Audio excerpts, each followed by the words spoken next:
have every right to be pissed off, so I'll be pissed off here a little bit. Because this theater, you folks wouldn't be in this theater if it weren't for me.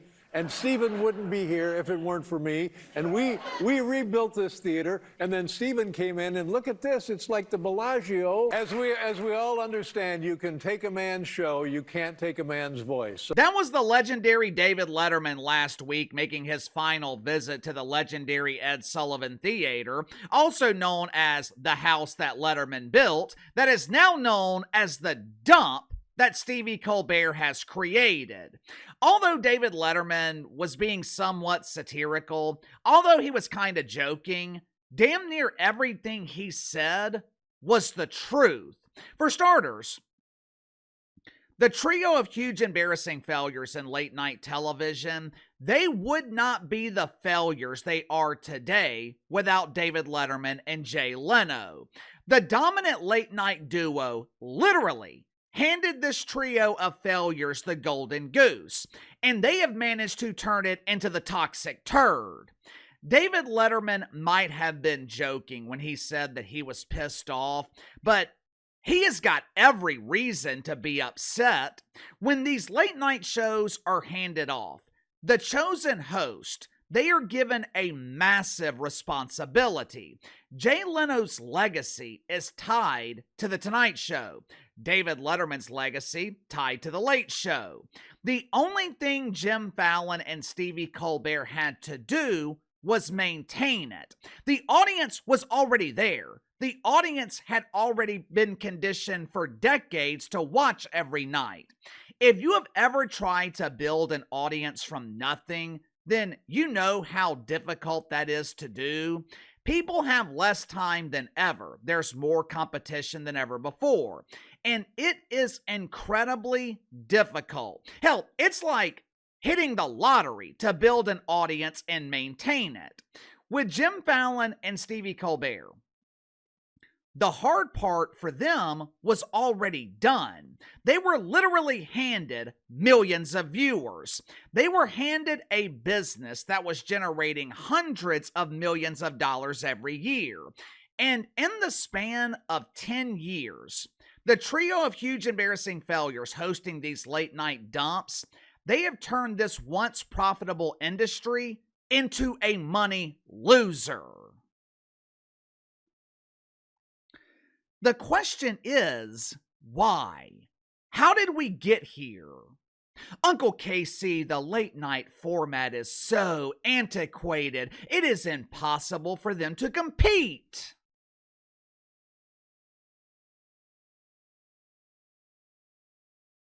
I don't hear Greg Gutfeld complaining. Jon Stewart is doing well on Comedy Central. Bill Maher, he's dominating on HBO. But Stephen Colbert does really, really well on social media. Have you seen his YouTube numbers? Wowzer! This man is amazing! Yeah, CBS and the advertisers paying to promote their products on this late night grave, they don't give a damn about YouTube numbers. The only thing they care about is television ratings. When Stephen Colbert premiered back in 2015, he drew 6.6 million viewers. Now, his first season, he was averaging just over 3 million. Before CBS made the decision to fire his ass last summer, his ratings had declined by 20%. Like I have been telling you guys for years, the number one problem in late night television, it is not the format, it's the host. Since 2016, Stephen Colbert has essentially told over half the country, do not watch my show. The problem for Stevie, they actually listened, which is why this coming Thursday, CBS is finally throwing Stephen Colbert off the Titanic. Thursday will be his final show. Now, not only will it be Stevie's final show on CBS, in the span of 10 years, this dude has been such a colossal failure. After decades in the business of late night, CBS is getting out of the late night business altogether. Make sure to like and subscribe. You can follow me on Twitter at KC_BTL84. So going to the sponsor for today's video, my good friends at American Attitude. Here in a couple of months, America will be celebrating its 250th birthday. 250 years of freedom, 250 years of being the greatest country on earth. Due to a certain political party that is anti-American, I'm sure July 4th is going to be intentionally divisive. But you can show your love and support for our country and our great military with patriotic gear from American Attitude. American Attitude is more than just a clothing brand. It is a movement for people who love faith, freedom, and a good punchline. They've got plenty of hats and t-shirts that celebrate 250 years of American freedom. But my personal favorite, it's got to be the infidel t-shirts and hoodies where you're displaying your pride at being labeled as an infidel. They've also got patriotic hoodies and tumblers to keep the beverage of your choice iced down during the summer. American Attitude strives to bring patriotic Americans together through humor and unapologetic American grit. So click the link in the description or the pinned comment below. Use my promo code BTL10. BTL10. BTL10. Receive 10% off your first purchase with American Attitude. There is a reason that Stephen Colbert is getting fired and Jim Kimmel will soon be joining him in the unemployment line.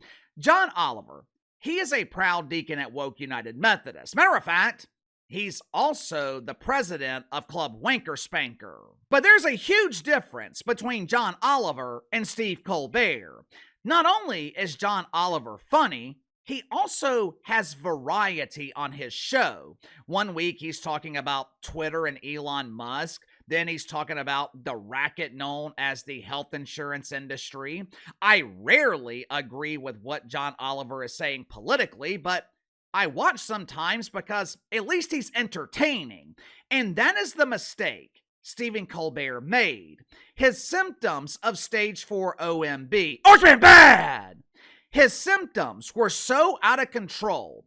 The only thing, and I mean the only thing, Stephen Colbert talks about is Don Trump.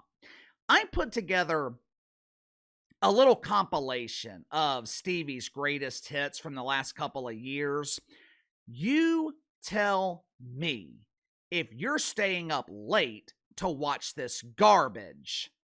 Watch it for yourself.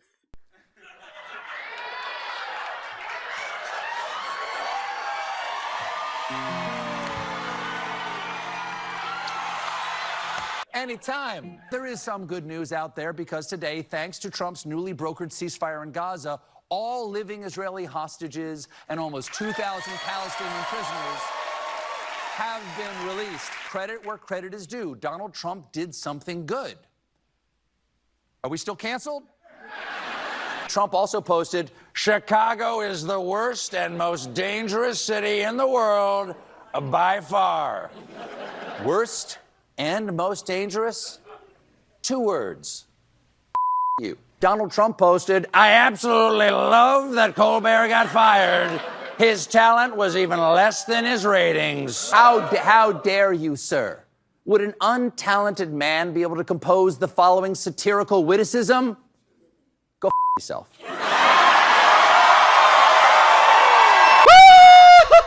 Oh, Stevie! Eloquent scam, you're too funny! Oh!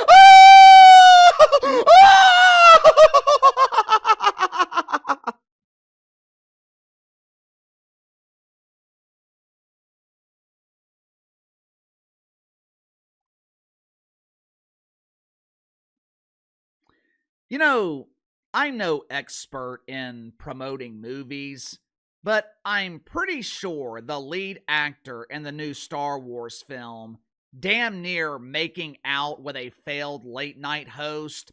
I'm pretty sure that is not an effective way to generate revenue at the box office.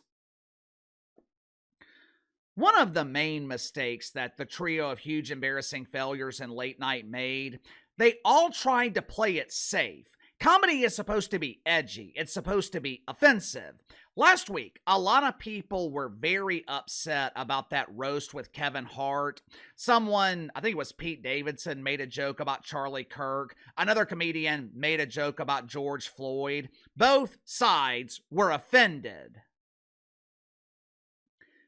That's the point. Comedy is supposed to be offensive. You know what happens when it's not? You know what happens when you play it safe? A once profitable business that's been an American institution for decades goes out of business. By this time next year, once Jim Kimmel's contract expires with ABC and he inevitably gets fired, 2 of the 3 broadcast networks in America will be out of the business of late night. And I imagine NBC will follow once Jim Fallon's contract expires. I want to say it's in 2028. The reason Jay Leno, David Letterman, the reason they were successful, they were both different. Leno had his style of comedy, Letterman had his style, and the audience chose which one they preferred. The current trio of failures, they are splitting the woke audience between them, especially Colbert and Kimmel. Their shows are exactly the same. All they do is make jokes about white people and the orange man. After a while, it gets stale, it gets boring. The trio of huge embarrassing failures, they are going to be remembered as the political pundits who destroyed late night.